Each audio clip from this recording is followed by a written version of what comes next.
Statements. I call the member for Rockdale.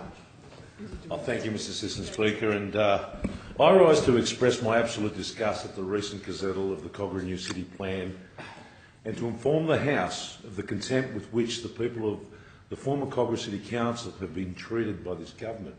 And it's interesting that I'm here with a fellow colleague, MP from St George, who I'm sure would have the same opinion as I have on this. But, Mr Speaker, on Monday the 4th of April 2016, the former Kogarah City Council held an extraordinary meeting following a significant backlash from local residents during the exhibition period of the amendment to the Kogarah Local Environment Plan 2012, known as the New City Plan.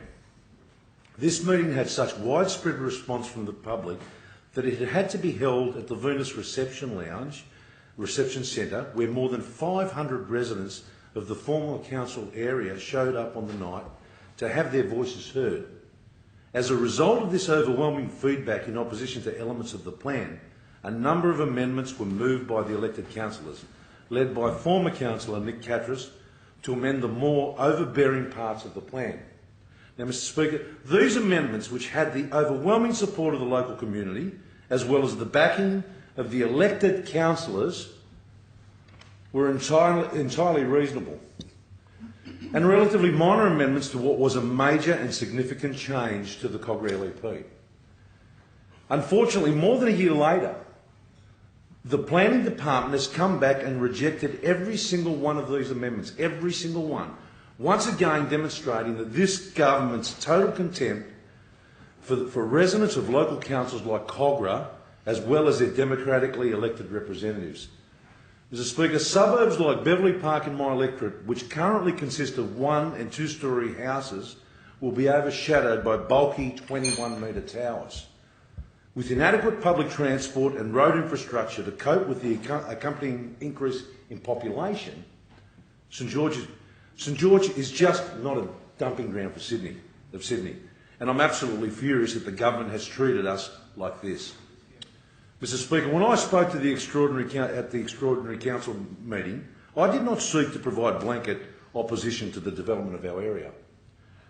I recognise the need to build new homes for our growing population, and I will not shy away from that.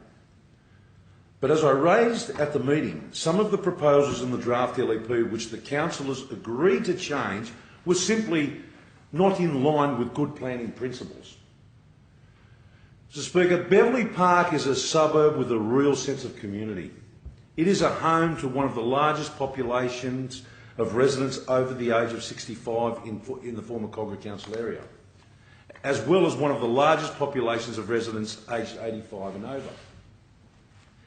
It is a significant distance from our local rail lines and is not well serviced by public transport, which is only going to get worse following the announcement of the privatisation of Bus Region 6.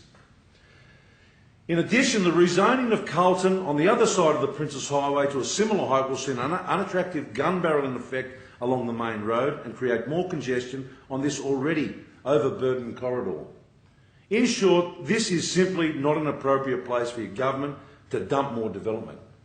Mr Speaker, when this government was first elected back in 2011, it promised to clean up the planning system.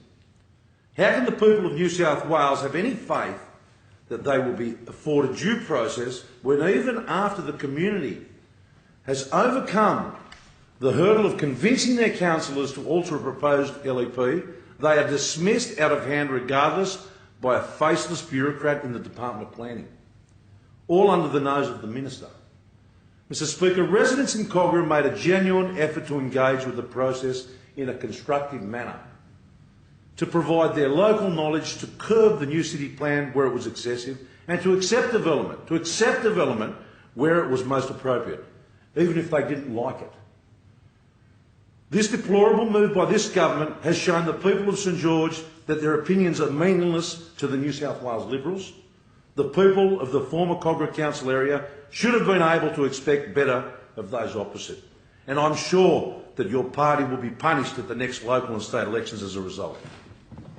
I'd like to thank the member.